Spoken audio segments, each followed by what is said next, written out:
So we had the debut of Deonna Purrazzo. Where she faced Lady Shani. The match itself was fine. It was fine. It was definitely the best match of the night, though. Really? I thought the Oros match was the best match of the night by really? a mile. Mm-hmm. That's what I think. I thought this one was just paced so differently, and you can tell that Lady Shani, even though that she has more of a slower style, it was not the style that she's used to. Right. Deonna Purrazzo's definitely the technician, ground and pound sort of person, so you didn't get the high flying stuff that you have come to expect from AAA. Right, but there was a lot of stuff. There was a lot of stalling. There was a lot of like this. Right. Even in a Deonna Purrazzo match, it was not up to a standard that I would expect from a Deonna Purrazzo match. I expected it with her wrestling here in Mexico. Yeah, I don't know. I'm gonna have to disagree with you on that, but that's nothing new because I don't know. You're always wrong. So, wow.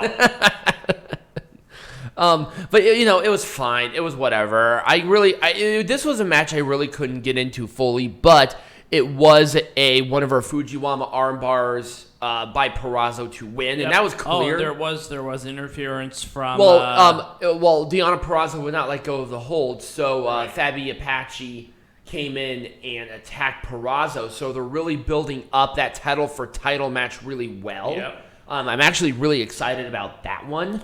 And we'll see where it goes, but it is what it is, It was totally a different style than what both these girls were used to. There was just not that gel that I really wanted from these two. And that's why I heard really good things about it, but I was just somewhat disappointed, that's all. I thought it was good. Yeah, it was fine. It was just... So we are back. Peanut Gallery. How are we going to make AAA Verano del Summer of Struggle bullshit and Escandalo pro wrestling? But just again, let's talk about the first one on my little list. Let's talk about the... Well, before we start that, why don't we start with fucking space? Oh, yeah. So, here's what happened. So, our initial plan for doing the commentary of the show. Doing the show was actually supposed to be on Saturday. And we're recording this on that Monday. The problem is that Space did not have audio for the first two matches. At least the first two matches. Yes, at least the first two matches. They finally got it, but Peanut Gallery and I, especially where there's no English commentary and you have to watch it, it's hard. And it was incredibly challenging, and we were getting really frustrated. Yeah. So me trying to make dinner and figure why this is going on, we decided to wait because, well, number one, Independence Day is observed right now. Right. So it's not like we were doing a whole lot, and our guy who always gets our shows got them at a decent time right after the fact. And also, and I will at least say one thing, AAA didn't make it Majestic again because they did a replay of the show on the Space Network because they did fuck up. And it was hard to find it. A lot of people were complaining about it, so they decided to do a replay. So honestly, I cannot fault them for this. It was something out of their control. Yep. They tried to do their best, but guess what? They made up for it. Right. So I'm not even mad about let's that. talk about something else really cool. I like the Vineyard. Yes. So the one thing that I even think we said on when we talked about the last AAA event is that they have been extremely creative and very great about their venue choices. Mm-hmm. And this one was no different. The one thing that I did have a complaint about is that between the entrance and the ring itself were the announcers. So they had to go up and around the announcers, do their poses halfway down the ramp because they were there. Also, were those fans in attendance? Yes. Right near the commentators. Yes. There was like a little row of people. There were probably no more than maybe, 25, 30 people? Yeah. But there were people. But it was right next to it. It was probably nice. It was still pretty quiet, though, so I don't think they were allowed to cheer or anything. But I'm pretty sure they weren't able to, but it was fine. At the very least, there were people there, and we'll definitely get more of that at Triple Mania because we're going to have a packed house. Right. So, other than that, has that been confirmed? I do know that they are going to have fans in attendance. I'm not sure how many or what the restrictions are. Right. Anyways, so let's move on to the first match. So it was the mixed tag. Like I said, this match would have been better off being the penultimate main event just because the trios matches were very underwhelming. Right. They should have opened up with the Laredo Kid versus Puerto del Norte matches. Yeah, they should that should have been the opener. The match itself was fine. It was a very engaging match. It was fine. I mean, I liked it. I thought everybody did really well. The one thing that bothered me is that I'm getting mixed messages on who the fuck is the champion. The original intention of this match was for the vacant champions. Right. But then all of a sudden, you have the former champions come out with the belts. They had the belts. And I confirmed that too. Currently, the titles are vacant. They're vacant.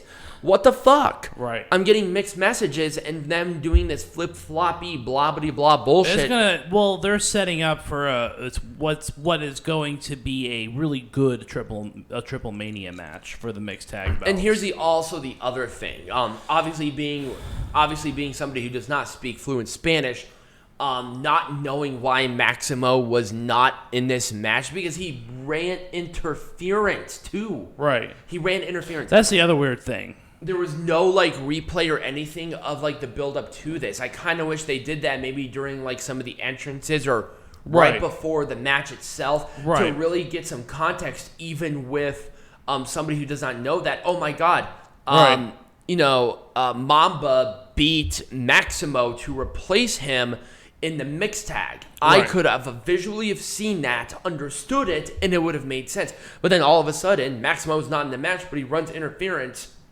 Why? And when especially if you're a novice, you're not going to be watching every fucking show. Right. So, other than that, it was fine. I'm not mad about it. Let's move on. Let's move on to the next match. Yeah, it still should be some solid shit. Well, okay. Here's the thing. There's not a lot to say about this. This was a debut of somebody who's going to be a Triple Mania. Yep, it was very much a Deonna Purrazzo match. It was a showcase. If you're a fan of Mexican wrestling, I can see why that you're not interested in this match just because of the pace. Right. But it was fine. I would say that maybe, and I do know that they did build this match somewhat. I kind of wish there was some more light on Lady Shani. She kind of looked like... Oh, yeah. She kind of looked like she was thrown to the wolves a little bit. Yeah. And Lady Shani's not a person to job, so I feel like they did this because Lady Shani is a decent worker. But I kind of wanted some more context. Because once again, and we bitch about this all the fucking time, wrestling is a multi-part stage theater. Right. It's not just about the action in the ring. It's the people who are involved. It's the story. It's how it's presented, which is another bitch fest and a half. Right. The lighting was dog shit. Oh, yeah. It was incredibly distracting. Yeah. And it pissed me off. They didn't do a good job with the lighting. The crane, they cut to that stupid-ass crane every 10 goddamn minutes. That and the production wasn't very good either. No, it wasn't. Other than that, I had a bitch fest. And obviously, the bright yellow ring mat. That's annoying, but I'm getting used to it.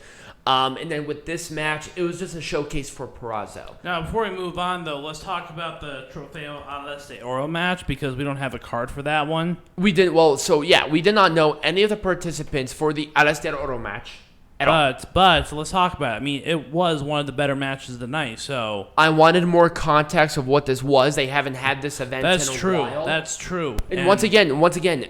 With pro wrestling, you need context for something, even if you just bring it back. I mean, last... And, the other thing, too, is we talked about the multi-hair versus hair matches and stuff that happened at these events traditionally. We didn't have one of those this year. Right. We had a setup for one, but we didn't have one. Well, they had the build-up for it, and it's fine, and I understand, and I think they're trying to stay away from that for now because...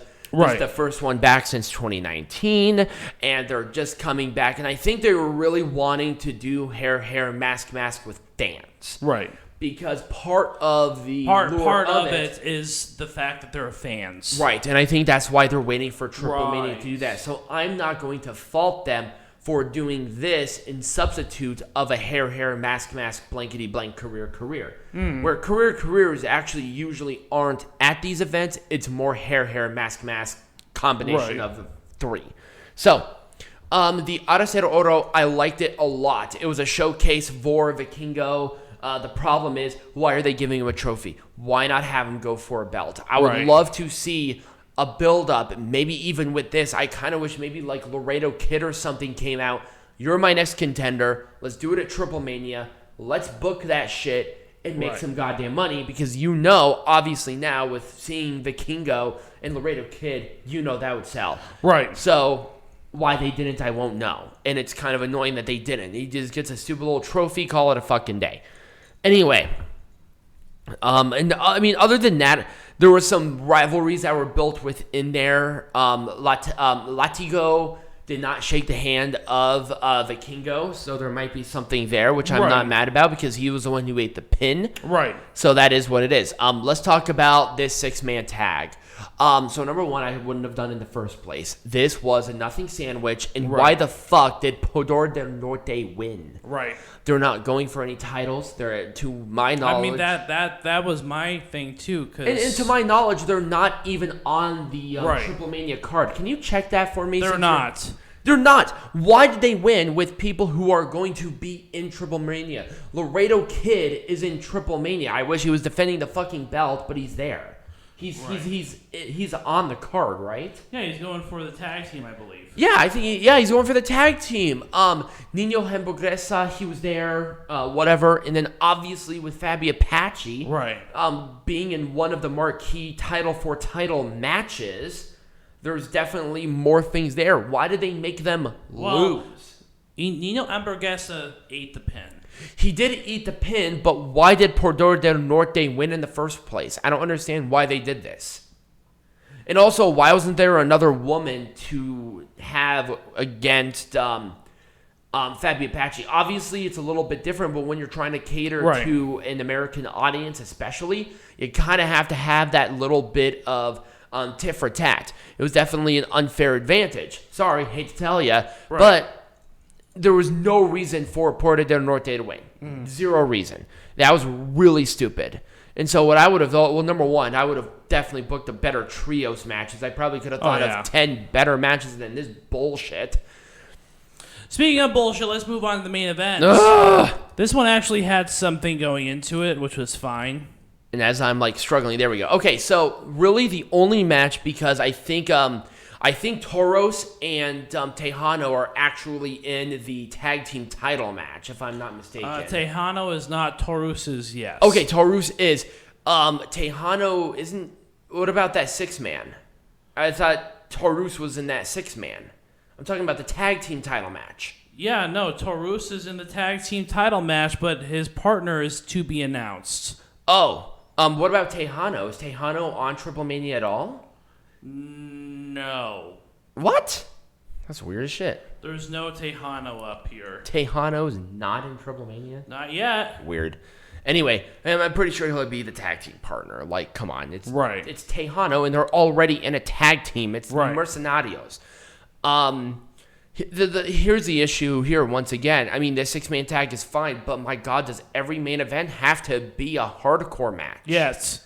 That's just tradition. Ugh. It's so frustrating. It's man, I just want a nice, easy, let's have a match. Right. I mean, honestly, if you want to cater to that audience, I'm sorry. Right. I would rather have a technical masterpiece at the main event or a crazy lucha libre bullshit than let's roll out of the ring and hit each other in the head with a bunch of crap and call it a fucking day. Right. It's the same thing over and fucking over. I cannot legitimately get invested. Right.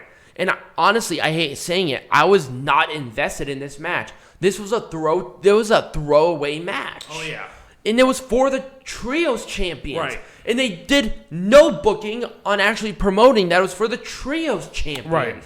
If you did not know, there would have been no fucking way you would have known at all. Right. They did, even after the Mercenarios didn't celebrate with the belts, they clearly don't give a shit. Right. For God's sake. Right. There was a little more focus on what was going on with the. If the rivalry was a rivalry, whatever, but it was for the titles. The titles should be the main focal point of a title match. Right. Not now the rivalry is there, but the rivalry should be the means to the end. Right. Not the end. And the fact that they totally threw away these trios champions, it's goddamn, New Japan Pro Wrestling is fucking killing it with the 6-man tag and having them in great matches and making them feel important. This match did not make these titles feel important. They felt like props. Goddamn, I think the women's tag team champions in WWE feel more prestigious than these goddamn 6-man tag. I'm sorry. Are you done? I just hate it when like a company does really good booking wrestling and then they skip out on these really basic, easy details that ruin championships. Mm-hmm. And championships are not just props. Championships in Mexico, they are props. There's a lot more emphasis is placed on mask versus mask and mask versus hair matches. And this actually the one between Escorpion and Psycho is actually going to be a mask versus hair. That's what they were emphasizing with this match. I know it's not ideal, but they don't care. Obviously, CMLL has like 28 titles. Right. They don't give a fuck about titles. And here's the other thing. So number one, this is not CMLL. This is AAA. I know, but they don't give a fuck. They give more of a fuck about titles than CMLL does. But it's Mexico. They don't care about titles. And here's the other thing I did not like about this match. They ripped Psycho Clown's mask. Mm-hmm. And then they took off the mask at the ending segment. If you really wanted to emphasize this, I kind of wish Psycho Clown maybe put more emphasis about maybe ripping out the hair of a Scorpion. Like, using moves to pull on the hair. Mm-hmm. And they did not do that. Right. If you do it for the mask, great. But I want that more emphasis on that. It felt lazy. This felt like a lazy match. Nobody cared. All right. Nope. Nobody. Anyway, so before I continue, I fucking hate it when shit is so goddamn easy. Anyway, so thank you all for listening to Tiger Heights fucking TED Talk. Fucking rant here. Jesus. Next week we have Summer Struggle in Sapporo. That's a 2-nighter.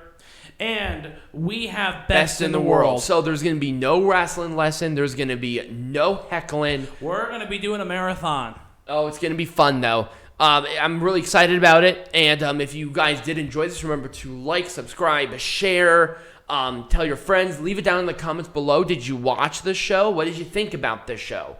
We would definitely like to hear from you guys. Obviously, Tiger Height over here has some fucking opinions. I have opinions about everything. That's why we do this. Jesus. Become a patron because, we'll be adding shows. So one of them will be CMLL at some point in time. We will cover the anniversary shows because that's their WrestleMania. Right. But that is one of the shows that we will be adding on along with Impact Plus, along with Pro Wrestling Noah. So become a patron. It's $5. You get some cool shit, including exclusive merch and all that wonderful stuff. And as always, be majestic.